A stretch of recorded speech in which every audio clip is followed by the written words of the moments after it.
आज के हमारे इस वीडियो का टॉपिक है how to select contactor size for motor. मतलब कि हम किस मोटर के लिए कितनी साइज के कॉन्टेक्टर को लगाएंगे वो हम कैसे पता करें। दोस्तों जैसा कि हम सभी को पता है, जब भी हम 3 फेज मोटर को स्टार्ट करने की बात करते हैं तो वहां पर हम कॉन्टेक्टर को जरूर से लगाते हैं और वहां पर हम एक स्टार्टर को बनाते हैं। अब वो स्टार्टर कई प्रकार के होते हैं, जैसे डीओल स्टार्टर, फॉरवर्ड, रिवर्स। इसके अलावा स्टार डेल्टा स्टार्टर होता है जिसके अंदर हमारे 3 कॉन्टेक्टर लगे होते हैं, एक स्टार का कॉन्टेक्टर, डेल्टा का और साथ में एक मेन कॉन्टेक्टर भी लगा होता है। तो दोस्तों आज की सिर्फ एक वीडियो के अंदर ही मैं आपको ये सभी प्रकार के कॉन्टेक्टर को कैसे सेलेक्ट किया जाता है यह बताऊंगा।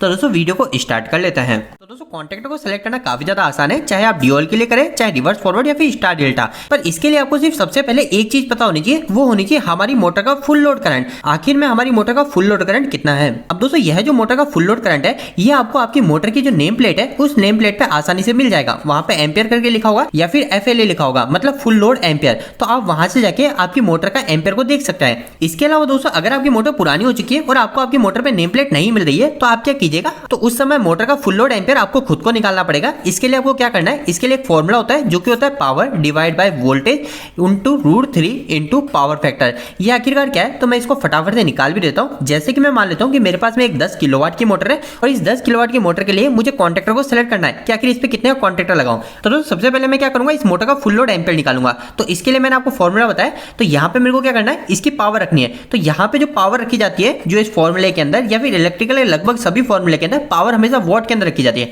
तो यहाँ पे तो किलोवाट है, तो यहाँ पे मैं क्या करूंगा, इसको वॉट में कन्वर्ट करूंगा। तो 10 × 1000 कर दूंगा। नीचे डिवाइड करूंगा वोल्टेज का, तो वोल्टेज में मान लेता हूँ 415। आप कितने दे रहे हैं वहां पे आप लिखेंगे 415 मान लेता हूँ। यहाँ पे √3 है, तो √3 का मतलब सिंपल सा होता है, वो होता है 1.732। तो √3 कहीं पे दिखे 1.732 डायरेक्ट आएगा। और पावर फैक्टर अधिकांश केस में 0.8 होता है, तो मैं यहाँ पे 0.8 ही लिख देता हूँ। अब दोस्तों इस कैलकुलेशन को मुझे सॉल्व करना है, पर इसको मैंने पहले सॉल्व कर रखा है ताकि आपका ज्यादा समय खराब ना हो। अगर मैं इन सबको मल्टीप्लाई करके ऊपर वाली संख्या को मल्टीप्लाई करके जब इन दोनों को भाग लगाऊंगा तो यहाँ पे जो मेरे मोटर का फुल लोड एम्पियर आएगा वो आएगा 17.39 एम्पियर। तो दोस्तों इसी तरीके से आपको भी फुल लोड एम्पियर निकाल लेना है। दोस्तों एक पॉइंट को वापस से ध्यान रखिए, कभी भी आप मोटर के लिए जो कॉन्टेक्टर को सेलेक्ट कर रहे हैं वो हमेशा फुल लोड करंट से ही सेलेक्ट होगा। कभी भी हमारा जो मोटर रनिंग में करंट ले रही है, ऐसा नहीं कि आप मोटर पे जाते हैं और आप किलोमीटर लगा के देख लेते हो मोटर हमारा रनिंग करंट कितना ले रही है। उस रनिंग करंट के हिसाब से कभी भी हम कॉन्टेक्टर को सेलेक्ट नहीं करते, हम हमेशा फुल लोड एम्पियर से ही सिलेक्ट करते हैं। तो इसको पता करने के लिए आपके पास 2 ऑप्शन है। सबसे पहली चीज आप मोटर की नेम प्लेट पे जाएंगे और सेकंड चीज अगर नेम प्लेट नहीं है तो आप इस फॉर्मूले का उपयोग कर सकते हैं। तो अभी के केस में मेरे पास फुल लोड एम्पियर आ गया है। अब इस फुल लोड एम्पियर के हिसाब से मैं हमारे कॉन्टेक्टर को सिलेक्ट करता हूं। सबसे पहले हम बात करते हैं डीओल स्टार्टर के बारे में। तो दोस्तों डीओल स्टार्टर के लिए आपको बिल्कुल भी कैलकुलेशन नहीं करनी है। हमारे जितना मोटर का फुल लोड एम्पियर आ रहा है बस उसी साइज का आपको कॉन्टेक्टर को लेके आ जाना है। अब जैसे कि एक मेरे को 10 किलोवाट की मोटर के लिए डीओल स्टार्टर में लगने के लिए कॉन्टेक्टर को सिलेक्ट करना है। तो मेरी 10 किलोवाट की मोटर का कितना है एम्पियर, वो आया फुल लोड एम्पियर 17.39 एम्पियर। तो इसके लिए मैं क्या करूंगा, जो भी इससे ऊपर की साइज का मुझे कॉन्टेक्टर मिलेगा 17.39 के बाद मुझे 18 एम्पियर मिल गया, तो मैं 18 एम्पियर का कॉन्टेक्टर ले आऊंगा। अगर 18 का नहीं मिलता है तो 19 या फिर 20, अधिकांश केस में आपको 20 एम्पियर का ही मिलेगा। तो मैं यहाँ पे क्या करूंगा, डीओल स्टार्टर में 20 एम्पियर का कॉन्टेक्टर को लाके लगा दूंगा, जो कि हमारे 10 किलोवाट की मोटर के लिए होगा। दोस्तों साथ साथ एक और पॉइंट का ध्यान रखिए, हमारे जो सेकंड रिवर्स फॉरवर्ड स्टार्टर में जब हम कॉन्टेक्टर का इस्तेमाल लेते हैं, रिवर्स फॉरवर्ड में हम 2 कॉन्टेक्टर को लगाते हैं, एक मोटर को रिवर्स चलाने के लिए और एक मोटर को फॉरवर्ड चलाने के लिए। तो इन दोनों के अंदर हम जो कॉन्टेक्टर का इस्तेमाल लेते हैं वो भी सेम डीओल स्टार्टर की तरह ही हम सिलेक्ट करेंगे। हमारी जो मोटर का फुल लोड एम्पियर आया उसके जो ऊपर की साइज का हमको जो कॉन्टेक्टर मिलता है उस कॉन्टेक्टर को हम लाएंगे और हमारे स्टार्टर में हम उपयोग ले लेंगे। तो इस तरीके से हम डीओल स्टार्टर और रिवर्स फॉरवर्ड के लिए कॉन्टेक्टर को सिलेक्ट करना सीख गए। दोस्तों इसके बाद में हमारा नेक्स्ट पॉइंट आता है स्टार डेल्टा स्टार्टर के ऊपर, और यहाँ पे अधिकांश लोग गलती कर जाते हैं। दोस्तों कभी भी आप स्टार डेल्टा स्टार्टर के अंदर हमारा जो फुल लोड एम्पियर है इसके हिसाब से कभी भी कॉन्टेक्टर को ना लाए, आपका इसमें काफी ज्यादा नुकसान हो सकता है। हम कभी भी स्टार डेल्टा स्टार्टर के अंदर हमारी मोटर के फुल लोड एम्पियर की जितनी साइज के कॉन्टेक्टर को नहीं लगाते हैं। तो अब इसके लिए हमारी क्या कैलकुलेशन होती है वो हम देख लेते हैं। सबसे पहली चीज आप सभी को यह भी पता है कि हमारा जो स्टार डेल्टा स्टार्टर होता है इसके अंदर हमारे 3 कॉन्टेक्टर लगे होते हैं। नंबर 1 स्टार कॉन्टेक्टर, नंबर 2 होता है हमारा मेन कॉन्टेक्टर और नंबर 3 होता है हमारा एक डेल्टा कॉन्टेक्टर। तो दोस्तों यहाँ पर हमारे टोटल तो है 3 कॉन्टेक्टर, पर हमको यहाँ पे जो कैलकुलेशन देखनी है वो सिर्फ 2 ही कॉन्टेक्टर की देखनी है, क्योंकि हमारा जो मेन कॉन्टेक्टर और जो डेल्टा कॉन्टेक्टर होता है इसके अंदर बिल्कुल एक ही साइज के कॉन्टेक्टर का हम इस्तेमाल करते हैं। तो अभी हमको क्या करना है, सिर्फ डेल्टा का कॉन्टेक्टर हम कैसे सेलेक्ट करें वो देखेंगे, और साथ साथ हम एक और मेन या फिर डेल्टा इनका हम कॉन्टेक्टर सेलेक्ट करना सीखेंगे। तो दोस्तों सबसे पहले हम स्टार कॉन्टेक्ट को कैसे सिलेक्ट करेंगे वो हम देख लेते हैं। तो दोस्तों इसके लिए आपको क्या करना है, आपको सबसे पहले जैसे मैंने बताया जो भी हमारी मोटर है उस मोटर का फुल लोड एम्पियर लेके आना है। तो फुल लोड एम्पियर हमने निकाल रखा है कि हमारे पास 10 किलोवाट की मोटर है, उसका फुल लोड एम्पियर है 17.39 एम्पियर। तो मेरे को ये लेके आ जाना है। अब दोस्तों इसके बाद मुझे क्या करना है, स्टार कॉन्ट्रैक्टर को कभी भी जब मैं सेलेक्ट करूंगा तो मेरा जितना भी फुल लोड एम्पियर है, इस फुल लोड एम्पियर के अंदर मैं मल्टीप्लाई करूंगा 0.33 को। ये 33 क्या है ये भी मैं अभी आपको बताऊंगा। तो अभी मैं यहाँ पे इसको कैलकुलेशन कर लूं तो 17.39 इंटू 0.33, तो इन दोनों को मल्टीप्लाई करने के बाद में जो मेरा एम्पियर आएगा वो आएगा 7.33 एम्पियर। तो दोस्तों देखिए यहाँ पर आपको साफ साफ दिख रहा है कि हमारी मोटर तो टोटल है 10 किलोवाट की, जिसका फुल लोड एम्पियर है 17.39 एम्पियर, लेकिन हम जो स्टार कॉन्ट्रैक्टर जो स्टार डेल्टा में लगाएंगे वो लगाएंगे सिर्फ 5.73 एम्पियर का ही।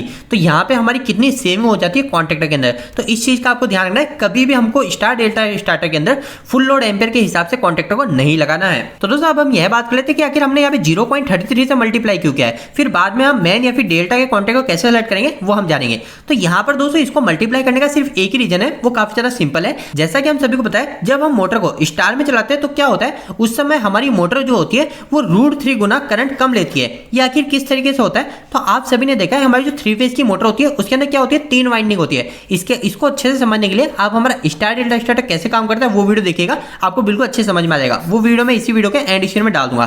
फिर भी अभी मैं आपको समझा रहा हूँ कि हमारी जो भी 3 फेज की मोटर होती है उसके अंदर हमारी टोटल 3 वाइंडिंग होती है, लेकिन जब हम हमारी मोटर को स्टार मतलब स्टार्टिंग के समय चलाते हैं तब हम क्या करते हैं, इधर के तीनों पॉइंट को शॉर्ट कर देते हैं। तो आपने देखा होगा हमारा जो स्टार कॉन्टैक्ट होता है उसके अंदर हम इधर लूप लगा देते हैं। तो वो यही चीज करते हैं, हम हमारी जो मोटर की 3 वाइंडिंग होती है उसको इधर से शॉर्ट कर देते हैं और इधर से दे देते हैं R, Y और B।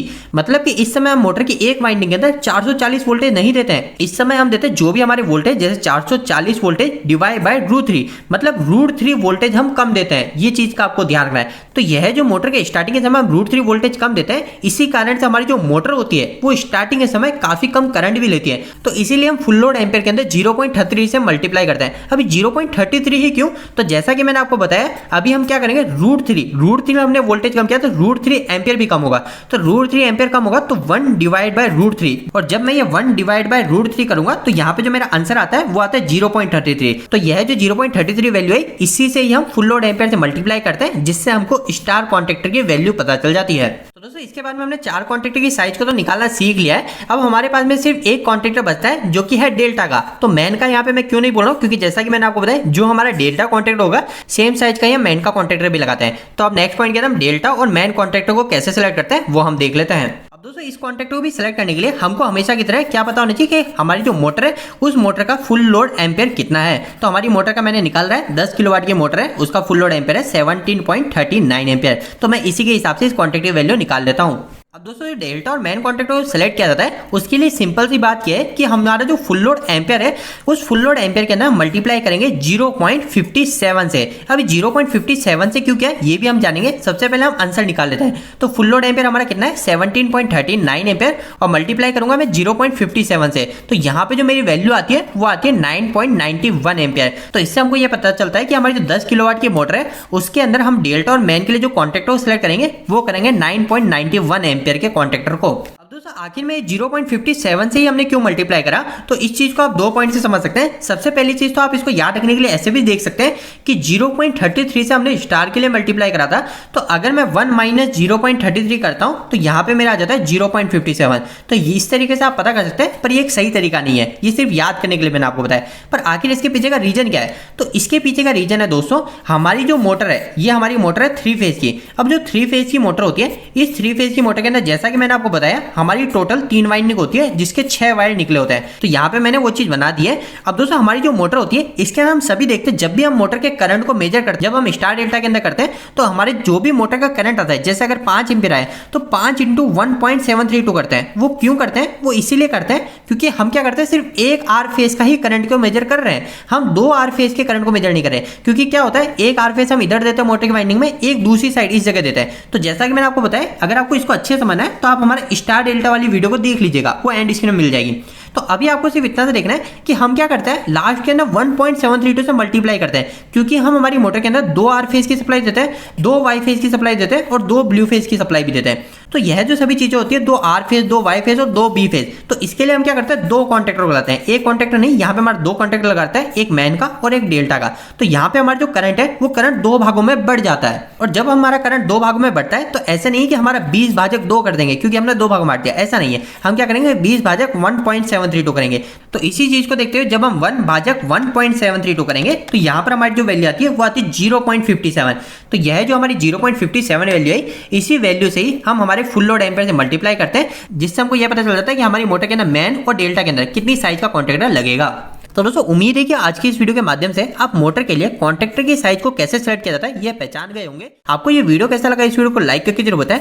अगर आपको कोई भी सवाल इस वीडियो के प्रति या फिर इलेक्ट्रिकल जुड़ा था, आप मुझे नीचे कमेंट बॉक्स में कमेंट करके पूछ सकते हैं। इलेक्ट्रिकल में देखना पसंद करते हैं, आज हमारे चैनल को सब्सक्राइब कर लीजिए। आज के लिए इतना ही, धन्यवाद।